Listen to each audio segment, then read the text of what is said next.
Հայաստանում քաղբանտարկյալ չունենալը ազգային անվտանգության հարց է, թե քաղաքական, թե բարոյական, թե արժեքային առումներով։ Միայն վերջին մի քանի տարում ընդդիմադիր գործիչների նկատմամբ կիրառվել է անհամաչափ կալանք, անհիմն երկարացված նախաքննություն, գործերի արհեստական քաշքշում, քրեական գործերի վերակենդանացում, հենց քաղաքական ակտիվության փուլերում։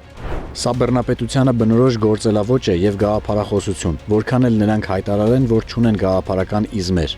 Նրանցը տոտալիտարիզմն է կամ մեղմացված տարբերակը, ավտորիտարիզմը, ինչը հանգեցնելու է մեր պետության մարգինալացման, դիրքերի վերջնական թուլացման։ Չպետք է համակերպվել փաստին, որ Հայաստանի Հանրապետության բանտերում պահվող մտքի, խոսքի ու խղճի աշխարհիկ ու հոգևորական բանտարկյալները դատվում են նույն հոդվածներով, ինչ Բաքվում շինծու եւ ապօրինի դատվող մեր տղերքը։ Պետականամետ լինելու մասին հեքիաթներ պատմող իշխանությունը պիտի հիշի, պետությունն արժևորվում է այնքան, որքան պաշտպանվում են նույնիսկ իր ընդդիմախոսների իրավունքները։ Քաղաքական հետապնդումները բնորոշ են թույլ, անհանդուրժող, ոչ լեգիտիմ եւ անգործունակ իշխանությանը։ Դա ոչ միայն հակաարդարադատություն է, այլ նաեւ հակաանկախություն, ինչը չպետք է թույլ տանք թե որպես հասարակություն, թե որպես պետություն։